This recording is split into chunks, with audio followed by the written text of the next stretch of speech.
Amigos y amigas de La Olla Sazón Pública, bienvenidos y bienvenidas a este encuentro semanal con el espacio de Huaynatambo y la Red de la Diversidad para conversar sobre distintos temas, para profundizar sobre ellos, para debatir y, como solemos decir siempre, aquí lo hacemos para poner en circulación voces, opiniones, aportes, pero nunca verdades únicas, posiciones que alimentan el debate y para que cada uno de nosotros, cada una de nosotras saque sus propias conclusiones.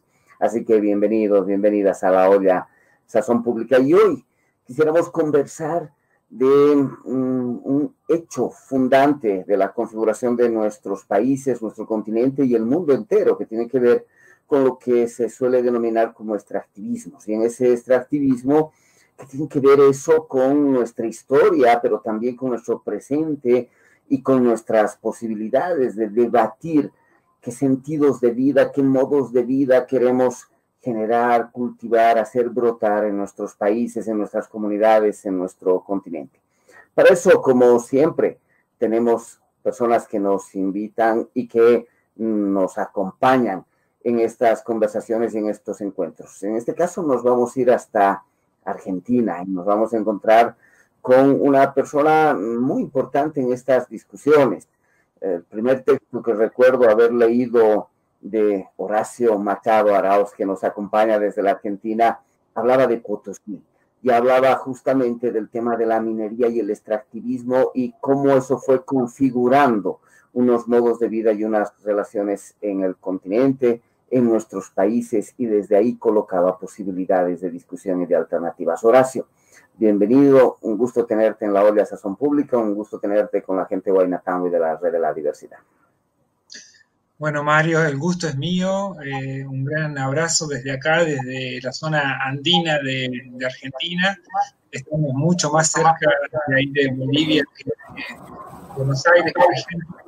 Así que, bueno, nos sentimos, y porque así lo somos, nos sentimos hermanos y un gran gusto estar conversando esta tarde con ustedes.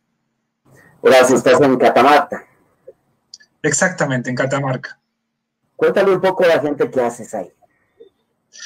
Bueno, acá tenemos un pequeño equipo de investigación, acción participativa. Nuestro oficio es el oficio de sociólogo. Investigamos y trabajamos con distintas comunidades que están trabajando en particular, en concreto, en la defensa de sus territorios, de sus fuentes de agua, de sus fuentes de vida. Nuestro equipo de investigación se llama de Ecología Política del Sur y pretendemos hacer una ciencia que esté, digamos, del lado de los intereses de nuestros sectores populares, ¿no? Mi oficio es ese, soy investigador de CONICET y docente de la Universidad Nacional de Catamarca. Y bueno, acompañamos y formamos parte de los procesos de lucha también por la defensa de los territorios acá en Argentina.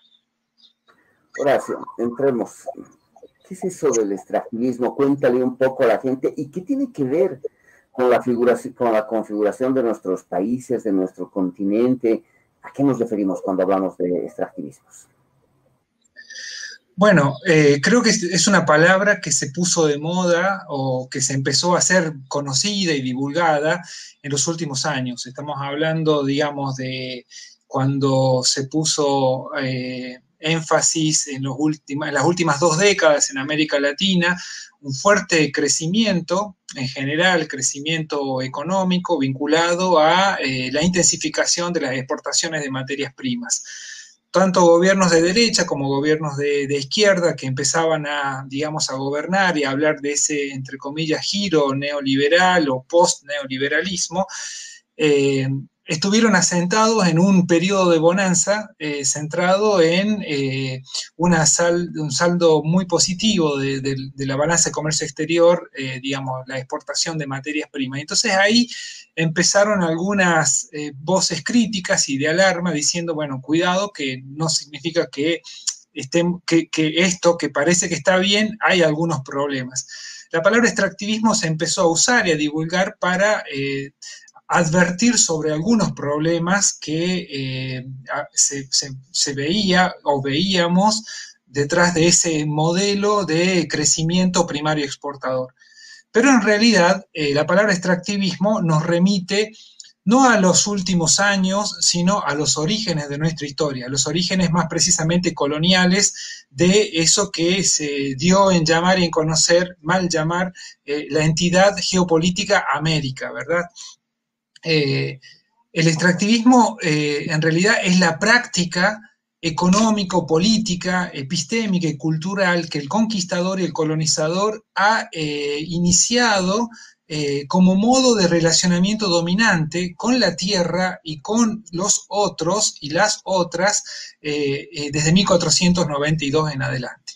Por eso nosotros decimos que es el hecho fundacional. Estamos hablando de una matriz de relacionamiento donde ciertos sectores de la humanidad que se autoconciben como la parte más evolucionada, más desarrollada, más civilizada de la especie humana, empiezan a tratar la tierra como objeto de explotación y de conquista. El extractivismo tiene que ver básicamente con eso, pensar la tierra como objeto de conquista y pensar el desarrollo como una carrera prácticamente infinita de explotación de esos recursos que ellos llaman recursos naturales. Entonces, eso efectivamente está en los orígenes de nuestra América, pero no solamente de América, sino de esto que después se configuró como el sistema económico político mundial hegemónico. Hablemos de la modernidad, hablemos de Occidente, de las sociedades moderno-occidentales, en definitiva, de ese patrón de poder patriarcal, colonial, capitalista, que hoy, en nombre del desarrollo, ¿no es cierto?, ha arrasado, digamos así, con gran parte de los territorios y pueblos que fueron objetos de conquista, de saqueo, de colonización. Entonces es eso, ¿no? Estamos hablando de eso y por eso me parece sumamente importante, ya que vos hacías referencia a nuestro libro Potosí, el origen. Muchas veces se nos enseña en el sistema educativo formal que la modernidad nació en Inglaterra, nació en Europa, con dos revoluciones, una económica, otra política, la revolución industrial, con los talleres en Manchester, en Liverpool, y otra, la revolución política, la revolución francesa de 1789. La verdad que eso es un error, porque la modernidad, esto que llamamos modernidad y este patrón hegemónico de desarrollo, nace con la revolución mineral del Potosí. Es a partir del descubrimiento por parte del colonizador del Cerro Rico del Potosí en 1545, donde se echa a andar toda una gran maquinaria de guerra, inseparablemente guerra contra los territorios y contra los cuerpos, guerra económica, de explotación económica, pero también política, de apropiación de recursos para mantener el control y la supremacía militar sobre vastas extensiones territoriales y el control sobre enormes masas de población humana y no humana. Digamos, eso es lo que da origen a la modernidad. Es entonces, ¿no es cierto?, que se empieza a constituir este sistema mundo y por eso es sumamente importante tener claro de qué hablamos cuando hablamos de extractivismo, porque estamos hablando de las raíces mismas de un régimen de dominación colonial, patriarcal y capitalista. Dices que el extractivismo está fundando un régimen de dominación, decías patriarcal, colonial, capitalista, y configurando un sistema mundo a partir de la explotación originalmente en la fase colonial de minerales, y que luego se amplía a otros, entre comillas, recursos naturales en nuestras tierras. Pero eso está implicando, decías, un sistema de dominación y de depredador sobre la naturaleza, pero también para hacer eso ha configurado relaciones humanas. O sea, Potosí estaba habitado y era de las ciudades más habitadas del mundo, y eso ha significado una modificación notable de la manera en que se vinculan las personas. Cuéntanos un poco desde tu perspectiva en esa configuración de la modernidad, como dices, pero que está estructurada una lógica de dominación que construye un sistema mundo. ¿Qué pasa en la relación con la naturaleza, pero también en esa relación, esa configuración de las relaciones entre seres humanos? Sí, se da una transformación drástica, ¿no? Porque, digamos, antes del siglo XV, en todos lados, gran parte de esa diversidad de culturas que fueron, digamos, desarrollándose y expresando la diversidad cultural de nuestra especie, la especie humana, la tierra era concebida como un ser vivo, un ser sagrado, un ser, digamos, que a la que se le debía respeto, cuidado, ¿no? Y de la que dependía nuestra vida, ¿no? Y entonces esa matriz de relacionamiento, ¿no? De pensar la tierra como un ser viviente que nos excede, que era propia de los pueblos originarios, tanto en la mal llamada Europa como América, y también en Asia, en África, fue drásticamente cambiada a esta idea de la tierra como pura materia inerte, como una colección de objetos y de recursos que se pueden explotar, ¿no? Eso es un poco lo que está en la matriz, es una transformación, digamos, del sentido de cómo el hombre se siente, la persona, el ser humano, se siente sobre la tierra, ¿no? Empezamos a producirse así una gran fractura. El hombre moderno, y hablo así del hombre en un sentido específicamente masculino, porque también, digamos, eso está asociado a la lógica patriarcal, se empieza a pensar por afuera y por encima de la tierra. Y nos empezamos a relacionar con la tierra como si nosotros no fuéramos parte de la tierra, sino proviniéramos de la tierra, ¿no? Y casualmente esto se da, ¿no es cierto?, cuando en realidad en gran parte del mundo todavía existía esta idea de que nuestro vínculo con la tierra es un vínculo constituyente, es un vínculo, digamos, que nos hace a nosotros específicamente seres humanos, ¿no? De hecho, la idea de humano significa procedente de la tierra, viene de humus, ¿no? Y bueno, eso es un poco lo que se cambia y empieza a pensarse una idea de que la noción de la superioridad, la noción de la instrumentalidad y la idea de que nosotros nos realizamos como personas a través de la explotación y la depredación de la tierra. Y la verdad es que eso, digamos, generó una matriz de relaciones que, digamos, hoy ya podemos ver las consecuencias, ¿verdad? O sea, la enorme crisis ecológica de insustentabilidad de este modo de relacionamiento con la tierra está a la vista por lo menos desde hace 50 años atrás, desde 1970 en adelante. Eso es algo manifiesto, evidente y globalmente asumido y considerado. Pero por otro lado, hay que tener en cuenta que lo que nosotros le hacemos a la tierra, no solamente lo sufrimos nosotros porque somos tierra y estamos permanentemente en un vínculo, ¿no es cierto?, de dependencia fisiológica con la tierra. O sea, somos seres vivientes porque estamos respirando aire de la atmósfera, porque estamos hidratados, porque estamos nutridos. Es decir, a través de nuestro organismo viviente tiene la capacidad de incorporar la energía vital que viene en forma de agua, aire y alimento y que proviene de la tierra, que proviene del resto de la biodiversidad. Entonces, cuando nosotros, digamos, hacemos algo y afectamos, depredamos y degradamos el entorno vital, más temprano que tarde, esa depredación y esa degradación de las condiciones vitales termina con un efecto, digamos, médico sobre nuestros cuerpos. La salud de nuestros cuerpos está insoslayablemente ligada a la salud de nuestro ambiente, de nuestra tierra. Eso por un lado. Pero por otro lado, más en un sentido político, es importante notar que nuestro vínculo con la tierra determina nuestro vínculo no solamente con los otros seres no humanos de las otras especies, sino también nuestro vínculo con la propia especie. Y por eso decimos, ¿no es cierto?, que la lógica del extractivismo es, digamos, pensar en la generalización y universalización del prototipo del conquistador. El conquistador empieza a tratar a los restos de los seres humanos como objetos de conquista, objetos, ¿no es cierto?, de apropiación, explotación, y eso es la historia, ¿no es cierto?, desde el siglo XVI en adelante, que primero los pueblos ibéricos, después Europa en general, después esto que llamamos Occidente, ha ido trazando como una matriz de relacionamiento que se ha mundializado. No es posible separar nuestro modo de relacionamiento con la tierra respecto del modo de relacionamiento con nuestros seres semejantes, adentro de nuestra propia sociedad.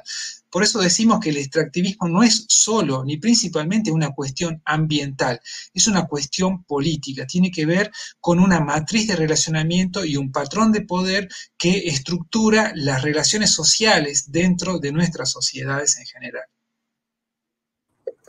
Estás señalando que hay un escenario de dominación, un patrón de poder, decías, que tiene elementos comunes, matrices parten de un mismo patrón justamente, tanto en la dominación hacia la naturaleza como en la dominación hacia otros seres humanos. Y decías, esto aparece potentemente a partir de la invasión colonial a nuestro continente, configura ese sistema mundo, pero habría gente que podría decir rápidamente, pero ¿acaso no había dominación y también penetración en territorios antes de la invasión colonial a nuestro continente?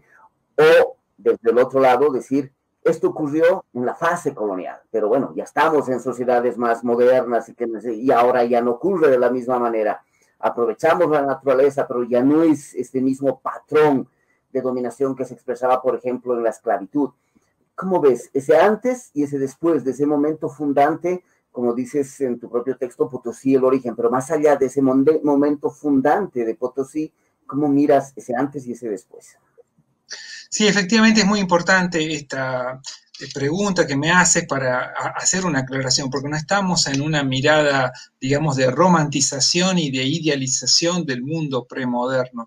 Efectivamente, la dinámica y la lógica del poder y de la dominación hace parte de la condición humana. Y eso significa, ¿no es cierto?, que no necesariamente el hecho de que estemos ahora poniendo bajo la lupa la lógica de la dominación del sistema bajo el cual nosotros estamos inmersos, signifique decir que la lógica de la dominación no existía antes. Por supuesto, hay una enorme diversidad de pueblos y de culturas y habría que ir y ver y analizar punto por punto esto, pero me parece central pensar que las sociedades premodernas, en general, si hay algo que puede generalizarse, es que tenían, digamos, determinados esquemas de representación, de valoración, que lo que Edward Thompson, Rosa Luxemburgo hablan de la economía moral, que ponía ciertos límites a los fenómenos de superexplotación, a las grandes asimetrías. Siempre, aun cuando hubiera habido desigualdades y formas de dominación, hubo, digamos, mecanismos de reciprocidad, mecanismos de mutualidad.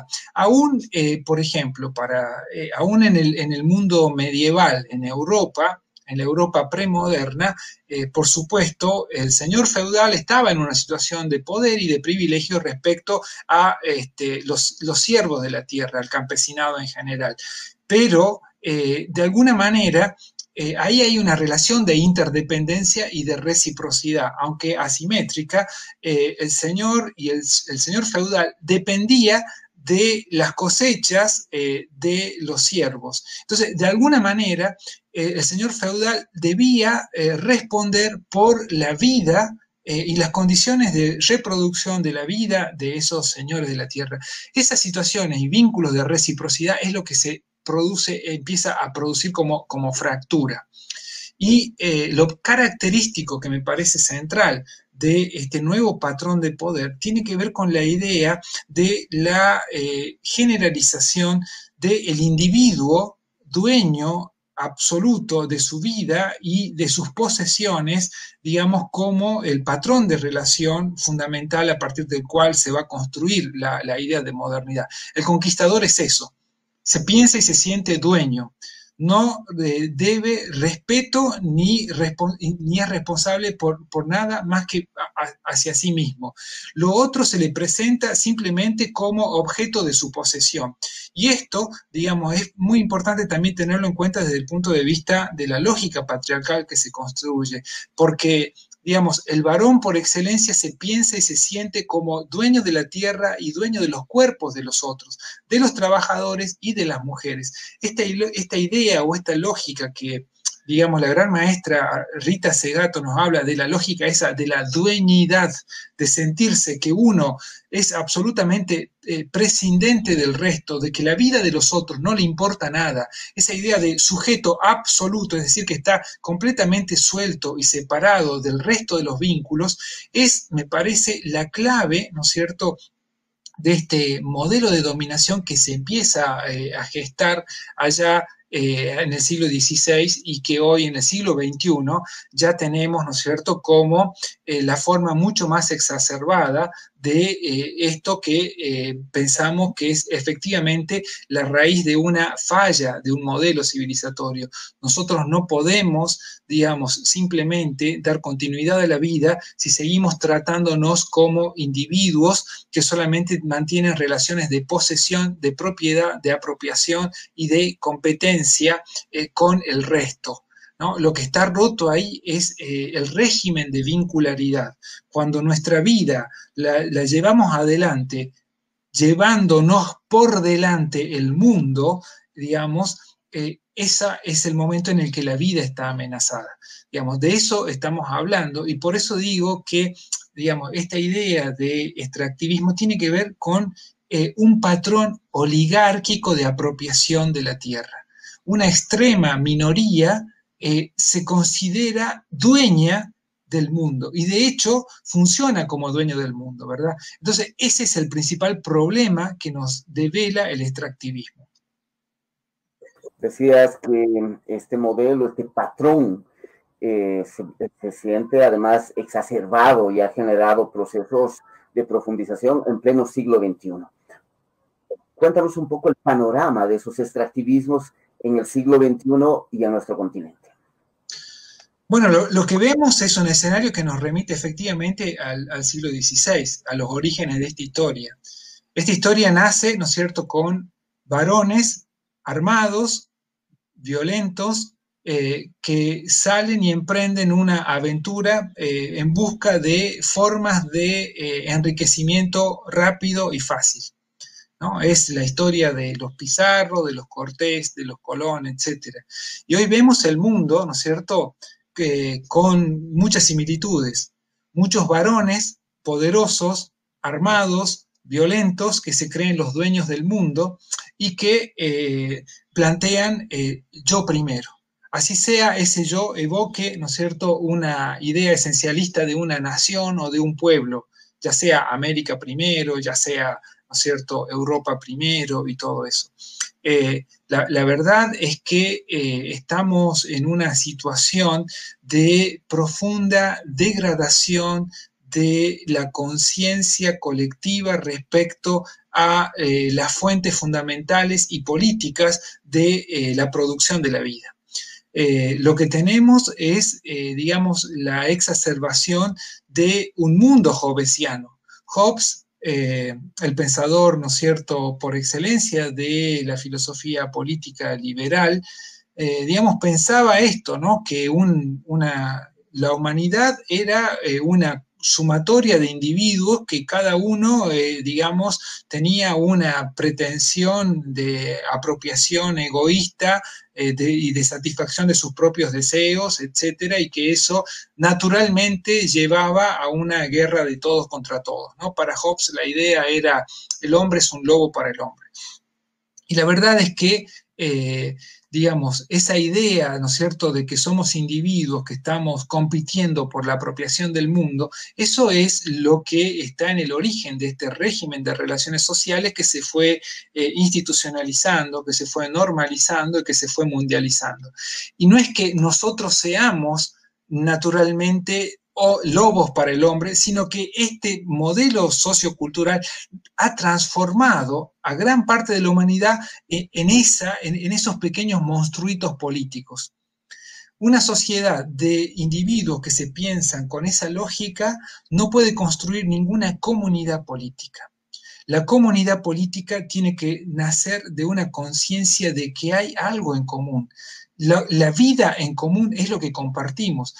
Nuestra vida depende de la vida de los otros en un sentido muy amplio, no solamente a los otros culturales de nuestra propia especie, sino también a otros, a los otros biológicos de otras especies, de las especies, digamos, que son las especies compañeras de las cuales depende nuestra agua, nuestro aire y nuestro alimento. Lo que está en proceso de descomposición es la conciencia de que la vida es un proceso en común. El individualismo es un proceso de fragmentación, de destrucción de los vínculos y de los flujos vitales que hacen que la vida fluya a través de los cuerpos. No es que cuando hablamos de lo común, de lo comunitario, de lo colectivo, no es, digamos, una elección ideológica, sino que es una opción, digamos, que está inscripta en la propia naturaleza de los procesos. La vida es un proceso comunitario, es un proceso colectivo. Las abejas que están, digamos, polinizando los cultivos y están haciendo a la fertilidad del mundo vegetal, y ese mundo vegetal que sostiene al resto, ¿no es cierto? Digamos, todo eso hace el hecho de que el alimento y la cadena trófica sea eso, el vínculo que nos hace una comunidad de comunidades convivientes. Y eso es un poco lo que está destruido. Y eso es como el principal desafío y el principal aprendizaje que tendríamos que plantearnos en este siglo XXI.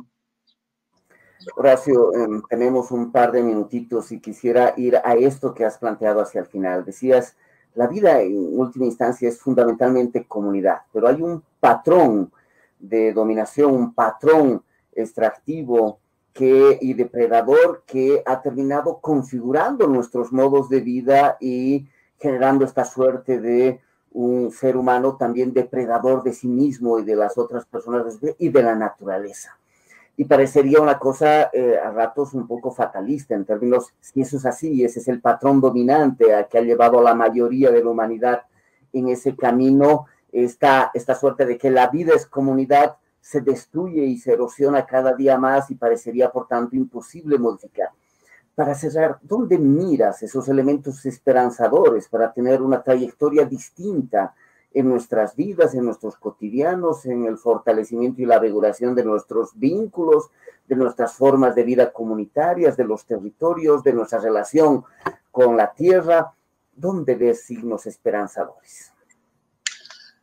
Bueno, efectivamente, como vos decías, ¿no es cierto?, me parece clave pensar esto, ¿no? Lo comunitario siempre, desde un principio, ha sido estigmatizado como lo primitivo. La lógica del individuo está pensada, ¿no es cierto?, como un camino hacia el desarrollo, hacia el progreso que ha generado consecuencias tóxicas a nivel geológico y a nivel antropológico. Sin embargo, después de más de 500 años, perdón, de esta matriz de poder, podemos ver cómo lo comunitario sigue resurgiéndose y sigue reinventándose en muchos lugares, ¿no es cierto?, y en muchas dimensiones de la vida y de la lucha. La vida es un proceso cooperativo. Donde hay vida, hay cooperación. Entonces, ¿dónde vemos esto? Yo creo que acá en nuestra América, digamos que es un territorio por excelencia donde ha sido la cuna del extractivismo, la cuna del colonialismo, del capitalismo, del patriarcado. Es también, ¿no es cierto?, el gran útero de energías vitales, rebeldes y de reexistencia. Nosotros el domingo pasado, en nuestra América, simplemente por dar un ejemplo, comunidades campesinas e indígenas del interior profundo de Colombia llegaron a Bogotá con una minga acercándoles alimentos a sus hermanos digamos, confinados en esa ciudad, donde la única forma de acceder al alimento es a través de la mediación mercantil, a través del dinero, y el que no tiene dinero para pagar su alimento digamos, pasa hambre. Esta minga me parece, digamos, hoy el ejemplo más directo e inmediato de que hay gente que vive bajo otras lógicas. hay gente que siente la felicidad no en la posesión de cosas, sino en las relaciones que cultiva con las otras personas, con su propia comunidad, con el resto, ¿no es cierto?, de las especies hermanas que hacen parte de la biodiversidad. También, digamos, es importante pensar, ¿no es cierto?, cómo, digamos, la lucha de las mujeres por la reapropiación de sus cuerpos, la lucha de los pueblos originarios por la recuperación y el reconocimiento de sus memorias, ¿no? Nos están hablando de una tradición viva, existente y reexistente que, digamos, mantiene esa lógica central de otro modelo civilizatorio, un modelo civilizatorio que está centrado en el cuidado y el cultivo de la vida y no en una lógica supuestamente de presunto progreso, desarrollo vinculado a estándares siempre presuntamente crecientes de consumo y de confort material.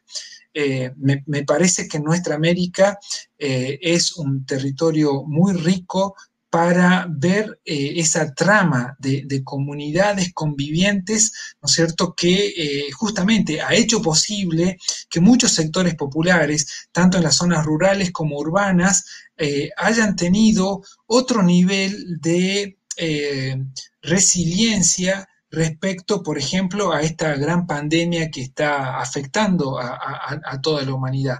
Los sectores populares practican y cultivan los vínculos de reciprocidad, de ayuda mutua, de cooperación, ¿no es cierto?, como una lógica de sobrevivencia.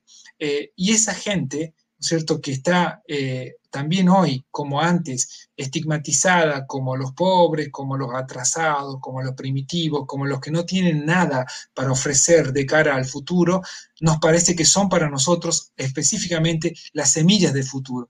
Si nosotros como humanidad pensamos y queremos luchar por un futuro como especie, no tenemos otra alternativa que aprender a practicar esos vínculos de reciprocidad, de ayuda mutua, de cooperación, de cuidado común, porque esas prácticas de cuidado y de ayuda mutua no son, como dije, una opción ideológica, son, digamos, un principio de coevolución. Si nosotros como especie vamos a sobrevivir a este cataclisma que hemos creado, bueno, solamente será profundizando los vínculos de comunalidad y no los de individualismo. El individualismo nos va a llevar definitivamente al colapso y probablemente a la extinción. Ni el más poderoso ser humano, ni el más rico, ni el más poderoso se va a poder salvar, ¿no? Porque la vida no es una propiedad o un atributo de los individuos. O nos salvamos todos, o acá todos estamos, digamos, condenados a seguir el camino de los dinosaurios. El lugar de los vínculos está mucho en esas prácticas ancestrales. A veces mirar a esa ancestralidad nos coloca en el mundo más contemporáneo y a veces si miramos mejor, la modernidad es poco contemporánea y nos está arrastrando a nuestra propia aniquilación. Gracias, Horacio, por estar en la Olla Sazón Pública, con Guaynatambo, con la Red de la Diversidad, un gusto, y ojalá a partir de aquí podamos tenerte más frecuentemente en estos espacios. Tus palabras de despedida. Bueno, muchas gracias, Mario, y sí, con mucho gusto, un gran abrazo al pueblo boliviano que está viviendo un momento histórico. Nosotros, como todos hermanos latinoamericanos, estamos aprendiendo mucho también de los procesos de Bolivia y bueno, ojalá que esta nueva página que se empieza a escribir en esta historia sea una página por la emancipación, una página por justamente construir vínculos de comunalidad, de reciprocidad, de horizontalidad, en comunión entre la diversidad cultural y la biodiversidad de la madre tierra. Un abrazo muy grande.